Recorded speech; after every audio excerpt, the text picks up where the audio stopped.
que está viniendo de China con una escala en París, en donde se halla el avión carguero en estos momentos. Llegará, como nos ha dicho el presidente de la República el día de ayer, mañana domingo durante la noche. Es un primer lote que será seguido durante los días y semanas sucesivos por otros lotes que permitirá ir vacunando a varias categorías de nuestra población de acuerdo a un plan que se ha establecido y sobre el cual podremos conversar en este mismo programa más adelante con la ministra de Salud, Pilar Mazzetti.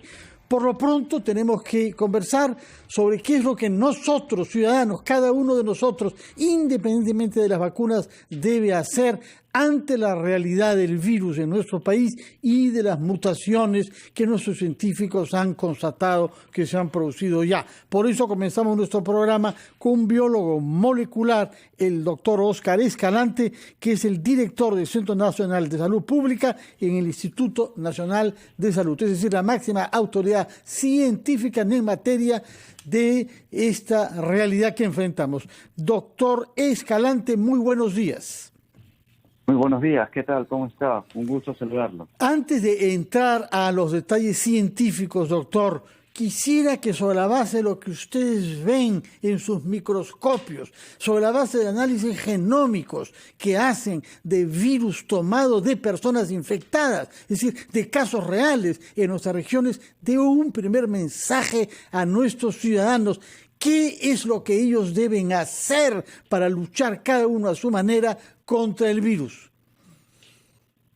Excelente pregunta y me permite poder recalcar cuáles son esas medidas de prevención que todos nosotros debemos cumplir, ¿no? Para el cuidado personal y para el cuidado de nuestros semejantes. El uso de mascarillas, el distanciamiento social y el lavado constante de manos.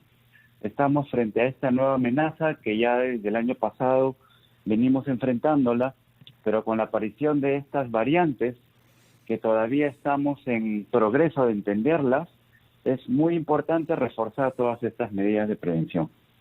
Estamos, dice usted, en progreso de entenderlas, es decir, estamos haciendo análisis de casos concretos registrados en nuestro país. ¿Cuántos casos pueden ser investigados cada día en nuestro país? Lo que les ha permitido confirmar que algunas de las variantes ya conocidas en el extranjero están presentes en nuestro territorio. Bueno, en realidad, más que hablar de cuántos casos podemos nosotros analizar, nos enfocamos en tomar todos los criterios epidemiológicos y clínicos para poder seleccionar precisamente estas muestras que tienen más posibilidades de encontrar otras variantes, ¿no? Y es el trabajo que nosotros hemos hecho y es por eso que hemos podido determinar en este último mes estas nuevas variantes que, como bien lo ha anunciado la ministra, ya se encuentran en Caballocochas, Iquitos, Huánuco y en Lima. Bueno, es como un eje G que va desde el este hacia el oeste, Caballococha en la triple frontera, Iquitos, Huánuco, Lima, ¿no es cierto? Es decir, sí. Esa ruta es la ruta del virus llamado, o de la variante llamada brasileña.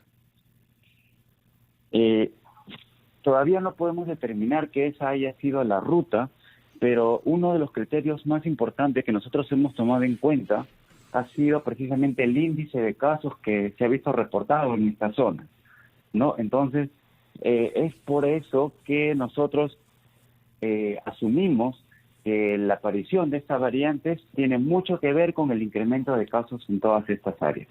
De acuerdo. La otra variante o las otras variantes entrarían por dónde, doctor, porque acá es presumible que sea a través de la frontera común que tenemos en la selva, sea con Brasil o sea con Colombia. Pero en el caso de la variante británica, llamada británica, ¿por dónde entra, pese a los controles que hay en el aeropuerto internacional? Bueno, recordemos que esta variante británica también ha sido reportada en nuestros países vecinos. El primero que lo reportó fue Chile. También tenemos fronteras con ese país. Entonces, no es tan fácil poder controlar la migración. Recordemos que todos los virus, y no son excluyentes estas variantes, se mueven de acuerdo a cómo la gente se mueve. Pero, ¿qué cosa es lo que nos quiere decir? ¿Que los controles en el aeropuerto no son suficientes o estamos hablando más bien de extranjeros que entran de manera clandestina a nuestro país? No, más que de manera clandestina, nosotros tenemos un contacto frecuente con nuestros países vecinos, ¿no? Uno de los puertos de entrada es el aeropuerto, pero también tenemos las fronteras terrestres en donde la gente fácilmente se desplaza de un lugar a otro y eso es muy difícil de controlar y evitar de que se puedan puedan insertarse estas variantes en nuestro país. ¿Qué es lo que tienen de diferente estas variantes, doctor Escalante, respecto de la que conocimos desde el primer momento de la pandemia? Se nos dice que son más contagiosas y en algunos casos más mortales también. Uh-huh. Bueno, con la data que nosotros tenemos a disposición en este momento y de acuerdo a los reportes de la Organización Mundial de la Salud, podemos afirmar que la variante británica sí es más contagiosa. Sin embargo, todavía no podemos afirmar que la variante sudafricana y la variante brasilera tengan este mismo comportamiento. Pero es importante sí resaltar que ya la comunidad médica tiene una percepción, porque recordemos que son nuestros médicos y el personal de salud que está en primera línea, que tiene el contacto con estos pacientes y se dan cuenta de características muy importantes, como por ejemplo que los pacientes ya llegan a menos tiempo de haberse infectado al establecimiento, es decir, presentan síntomas en un periodo de tiempo más corto. Y también vemos las curvas epidemiológicas que nos indica el gran incremento de casos que hemos tenido en estos últimos meses, que obviamente nos hace pensar que estas variantes tienen mucho que ver con este nuevo escenario. El nuevo escenario al que alude es sobre todo expresado en el hecho de que la curva de aumento es mucho más rápida, es mucho más acentuada que lo que vimos durante la primera ola. Exactamente, no es un secreto que en este momento la curva es prácticamente vertical. Bueno, son muchos factores que se suman a este nuevo escenario y es por eso que me permito volver a recalcar que las medidas de prevención tienen que ser reforzadas y este es el momento para seguir colaborando con todo el sector salud. Justamente quería preguntarle sobre eso, doctor Escalante. ¿Qué significa que las medidas de control deban ser reforzadas? ¿En dónde es posible todavía ese refuerzo al que usted invoca? Bueno, yo entiendo que ha sido un periodo bastante largo y la gente también está un poco abrumada con toda esta situación, pero es importante pedir el apoyo de todos los peruanos para poder tomar todas estas medidas que nos permite controlar de alguna forma la dispersión del virus, ¿no? El distanciamiento social, el uso de mascarillas y el lavado de manos. Obviamente también el sector salud, liderado por el Ministerio de Salud, tiene que hacer lo suyo y entiendo que se están realizando todos los esfuerzos para poder también desde lo que nos toca tratar de controlar. Ahora, lo que nos ha dicho el ministro de Cultura aquí en RPP hace pocos minutos y que sin duda será confirmado por la ministra de Salud poco más tarde, es que entre tanto ya algunas provincias están pasando a una categoría más grave, es decir, Maynas, por ejemplo, Ramón Castilla en Loreto y Puno pasan a ser ahora consideradas en una situación extrema de riesgo de contagio. Significa que eso a la base de los datos que ustedes como Instituto Nacional de Salud aportan, el Ministerio está tomando decisiones de acuerdo a esta data científica.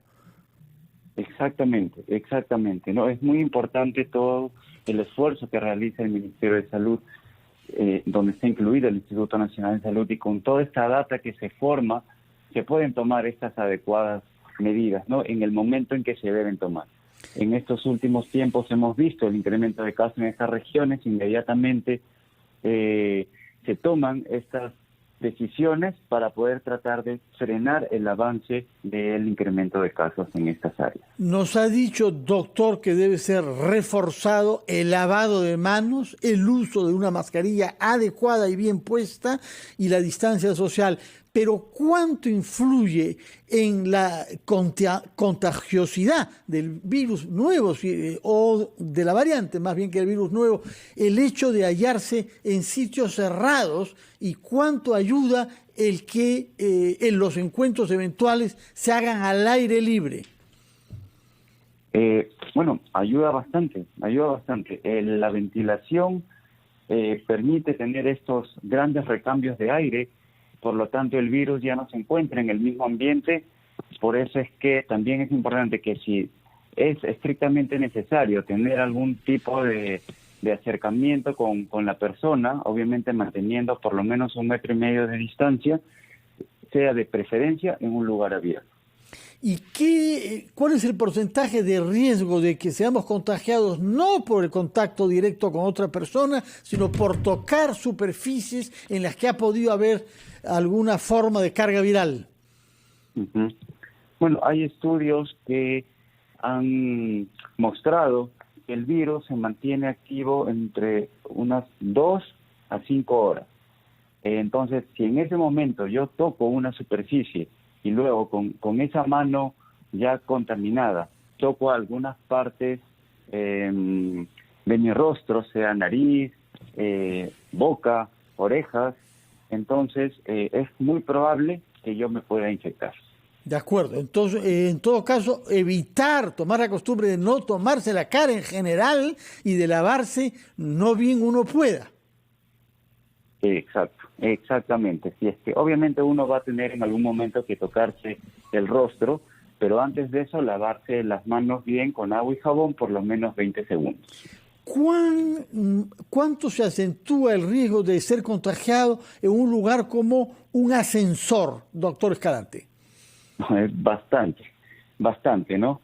Recordemos que las partículas virales salen de las fosas nasales y bucales de la persona con mucha frecuencia.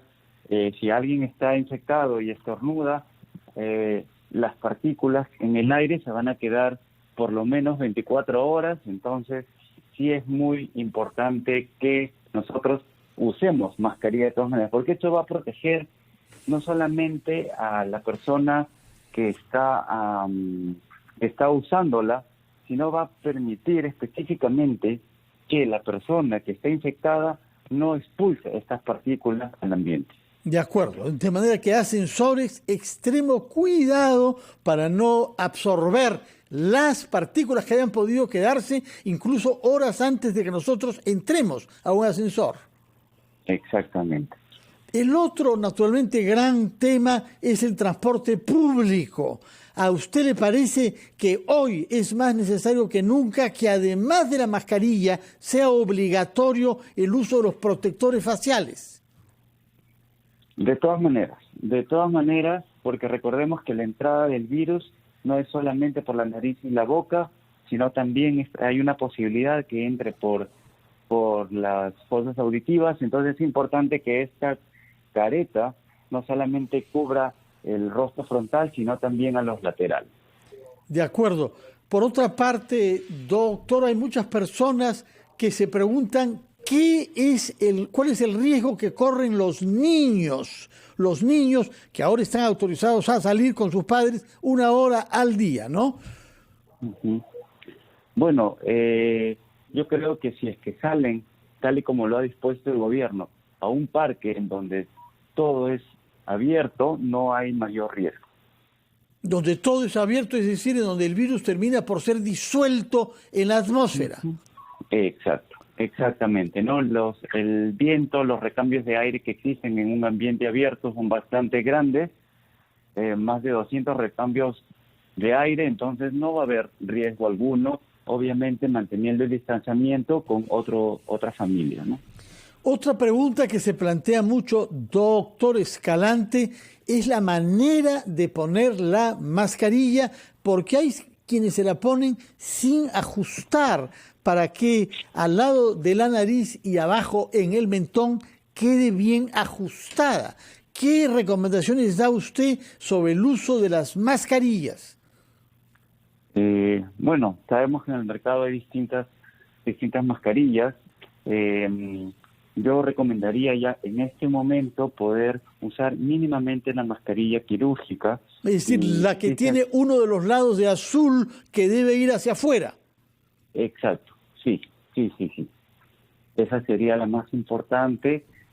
Luego podemos pasar a una KN95 que tiene una forma más anatómica y más adecuada para no dejar que entre o escape los virus. Pero yo creo que si por lo menos usamos una mascarilla quirúrgica, estamos suficientemente protegidos. ¿Y qué pensar sobre las mascarillas de tela que han proliferado en algunos casos incluso de marca? Uh-huh.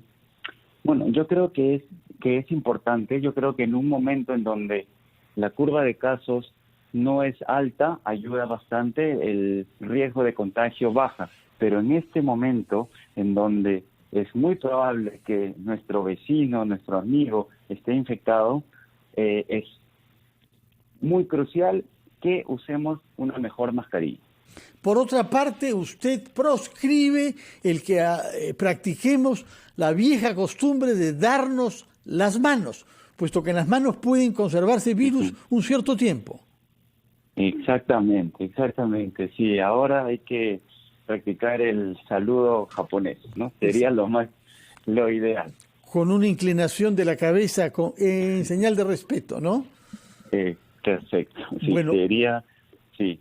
Una última pregunta. ¿Percibe usted el riesgo, doctor Escalante, de que la ilusión que nos despierta la llegada de un primer lote de vacunas haga creer que ya se resolvió el problema, que podemos relajarnos y que ya no es un asunto nuestro, sino de los responsables de la distribución de las vacunas? No, definitivamente no. Definitivamente el país tiene que seguir trabajando en conjunto. Recordemos que las vacunas tienen un cierto porcentaje de efectividad que obviamente nos va a ayudar, pero no es la solución final de esta pandemia, ¿no? Entonces, a pesar de haber estado vacunados, es importante todavía mantener todas las medidas de prevención. Otra pregunta, perdóneme que añada esto que nos llega, tiene que ver con las condiciones del clima. El hecho de que haya más calor o menos calor, hoy estamos en el verano en la costa y sin embargo está un poco frío todavía. ¿Qué influencia tiene, de la misma manera que me preguntan, qué influencia tiene el agua salada del mar sobre las posibilidades de contagio? Bueno, hasta el momento no han habido reportes muy claros acerca de las condiciones atmosféricas sobre la dispersión del virus. Solo que yo recuerde, he leído uno de los artículos que reportaba que en tiempo de verano, por la potencia del sol, las características del virus tienden a declinar y por lo tanto las infecciones se reducen un poco. Sin embargo, nosotros vemos que no es el único factor que podemos considerar, porque en este momento estamos en verano, pero la inserción de nuevas variantes con las diferentes mutaciones que puedan tener le da tal vez algunas propiedades especiales que permite que aún en estas condiciones se mantenga y siga contagiando. Muchas gracias por su tiempo y por el trabajo que vienen desarrollando en el Instituto Nacional de Salud. Recuerdo que usted es ahí el director ejecutivo del Centro Nacional de Salud Pública. Muchas gracias